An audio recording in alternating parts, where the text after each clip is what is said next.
Hey everybody, welcome back to my channel, Plant Rich Sandra. Sandra here, thank you so much for joining me today. I really appreciate your time.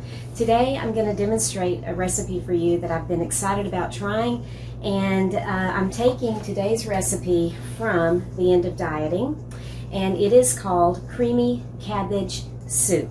And this is on page 236 of The End of Dieting. And before we get into it, I just want to say that lately I've been curious as to which books different recipes might be in that I'm interested in, because a lot of us have specific books and then others we have not yet purchased, etc. Maybe you've purchased The End of Diabetes because you are diabetic, but you are not interested yet in buying The End of Heart Disease, or vice versa. Maybe all you have right now is Eat to Live. Maybe all you've gotten so far is The End of Dieting, etc. So I wanted to kind of cross-reference to see where these recipes might also be. So the first thing is that the recipe that I'm demoing today, Creamy Cabbage Soup, specifically is only in The End of Dieting, but I discovered something very interesting, and that is that the idea of the recipe, which incorporates a healthy fat, quite a bit of healthy fat into the recipe, is repeated in two other recipes. So they are scattered throughout the other books, and so that's what I wanted to talk about right now, because you can vary these up. I'm not baking here today, and so I am changing some things up, and so I wanted to talk about that before we actually get into the recipe. So to begin with, today I am using cabbage for my recipe. However, I discovered that there is a recipe in The End of Diabetes that is called, and some of y'all may have made this, I've heard people talk about this recipe before, Golden Austrian Cauliflower Cream Soup. And it is very similar in its makeup, in its character and personality, to this creamy cabbage soup that I'm going to demonstrate today, in the fact that it has like an entire cup of, all of these have cashews in them. It has an entire cup of cashews in it. Additionally, after you cook the recipe, the soup, you take 2/3 of it out and you put it through, you puree it, and then you put it back in, and that's where the healthy fat is going to be put in, is into that pureed portion. Then you mix it back in so you have some creamy and you still have some chunks in it. So, in The End of Diabetes, it is actually the Golden Austrian, again, I have not, it's the Golden Austrian Cauliflower Cream Soup in The End of Diabetes. In The End of Heart Disease, it's the same thing, Golden Austrian Cauliflower Cream Soup. Same idea. You have an entire head of cauliflower, you cook it along with some spices and some other vegetables in a salt-free vegetable broth, and then after the soup gets done, you take 2/3 of it out, put it in your high-powered blender along with a hefty portion of a healthy fat like cashews, and then you put it back in, and there you have it, and it includes your healthy fat. In Super Immunity, it is, let's see, let me get the right page here. Okay, in Super Immunity, it is also the Golden Austrian Cauliflower Soup. In The End of Diabetes, it is the same thing, the Golden Austrian, make sure I'm telling you right, the Golden Austrian Cauliflower Soup in The End of Diabetes. It is not, it doesn't happen to be, there is no version of this recipe in Eat to Live specifically, but there is a close second to it called Black Forest Cream of Mushroom Soup.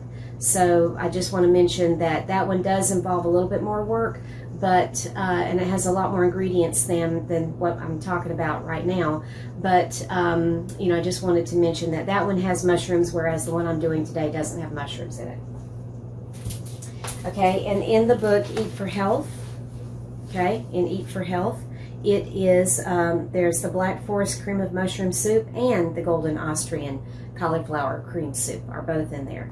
All right, so that's just what I wanted to mention, that you can, oh, one more thing. In the Quick and Easy, okay, in the quick and easy. There is a recipe here called creamy cauliflower soup. And when you look at it, it's the same basic idea. The ingredients, you know, with the vegetable broth and the cashews and seasoning to your taste and the carrot juice. And then this one is back to the big head of cauliflower chopped up. Some of these recipes involve leeks, others involve onions. I don't happen to have any leeks today, even though the version that I'm doing, the creamy cabbage, called for leeks, but I'm using onions instead. So my point is that you can change this up and use what you've got on hand.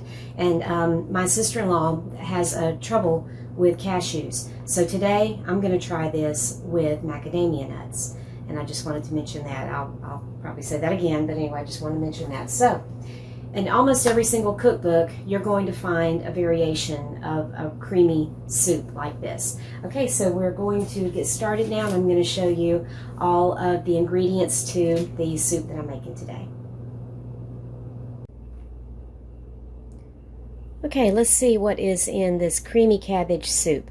First of all, it calls for 1 head of cabbage, and my head of cabbage is so big that I'm actually going to have to cook this in 2 pots at the same time. And I also increased some of my other ingredients since this head of cabbage was so large. It calls for 3 medium carrots, so I just roughly chunked up 3 large carrots actually to accommodate the cabbage. It calls for 1 cup of celery, and I have, of course, like I said, I've got a little bit more there, coarsely chopped. It calls for 2 leeks, coarsely chopped, and I don't have leeks, like I said today, so I am using onions, coarsely chopped instead. It called for 2 cloves of garlic, and I went ahead and minced an entire bulb of garlic. It is 1 tablespoon of Dr. Fuhrman's Veggie Zest or other no salt seasoning blend adjusted to taste. So I am considering, I could not find, well, I'm just going to be doing some different things. So I really like this North African heat, and it comes in a variety of companies. I'm also considering maybe either the extra spicy Mrs. Dash or the Southwest Chipotle Mrs. Dash.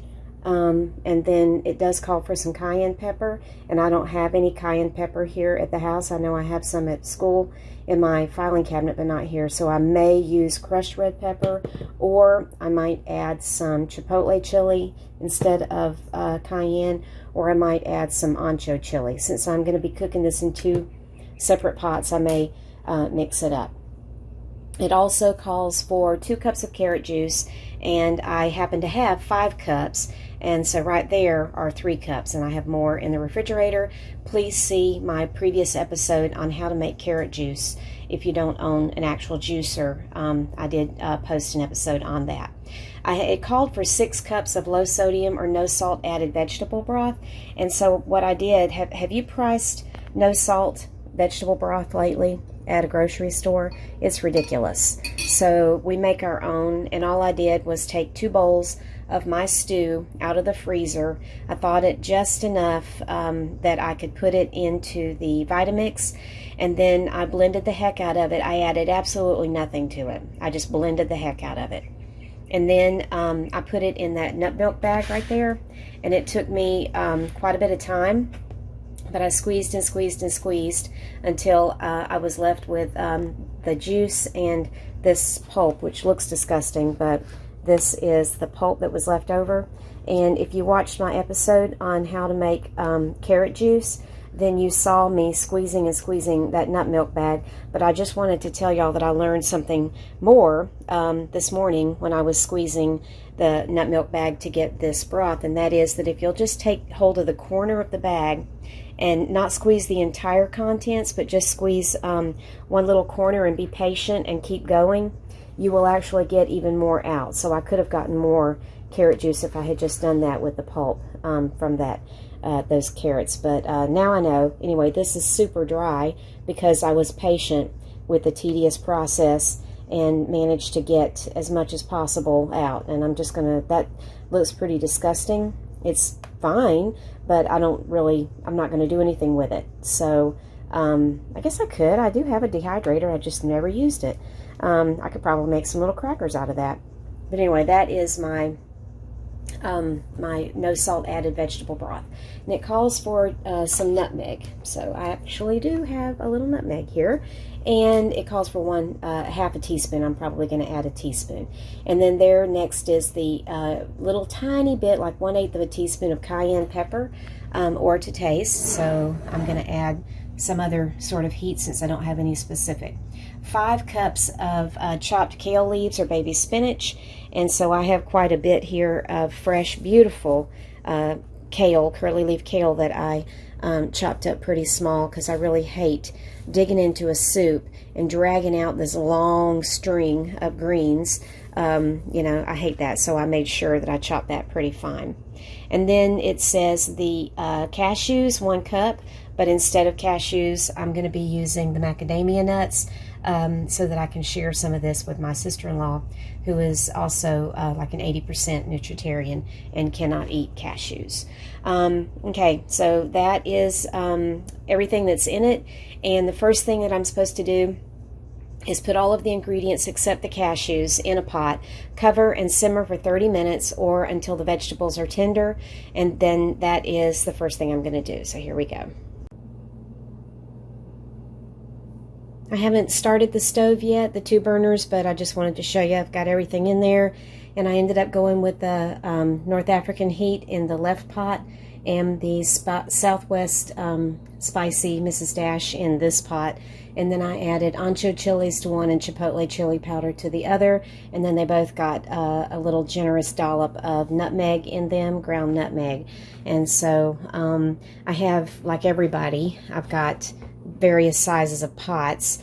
And because I had so much here, I had to go, I thought I was going to go with my 2 normal size pots, but instead I had to go with a normal and a large, but I'm not going with the extra large because it's really hard to stir all the way to the bottom.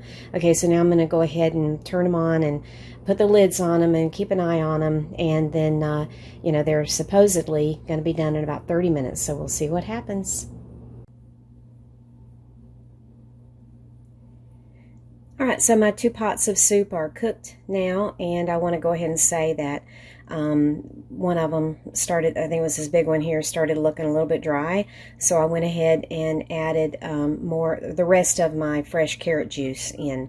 I added more of it to this one, and then this one wasn't quite so bad, but I added some into that too. So, and also, since I did season these differently from each other, I am going to blend them with the cashews separately. So, and then store them, freeze them in bowls that are separate. I'm not going to be attempting to combine these. So my next step now is to take 2/3 out of a pot and put it in the Vitamix along with some of the nuts, which I'm going with cashew today, and puree it and then put it back in. Okay, so that's what I'm going to do next. I put the cashews down in there first. You can see them in there. And I put about 2/3 of the soup in there. And now we're going to give it a shot here and see what happens.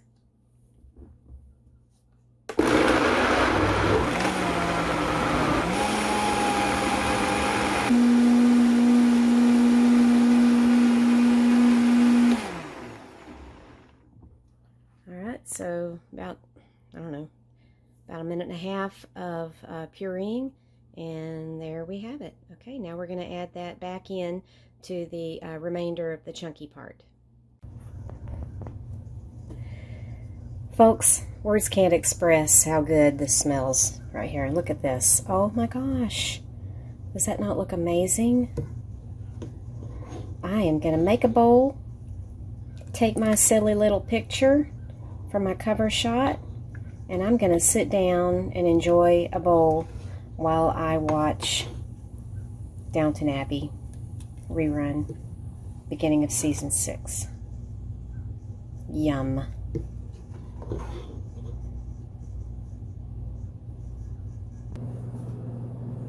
So there you have it. Creamy cabbage soup. Really, really good. I called my sister-in-law up since I had her in mind when I subbed out macadamias for the cashews, and she was home just about ready to get dressed and go somewhere. And I said, well, can I come and let you try this? Are you also allergic to macadamias? She goes, I don't think so.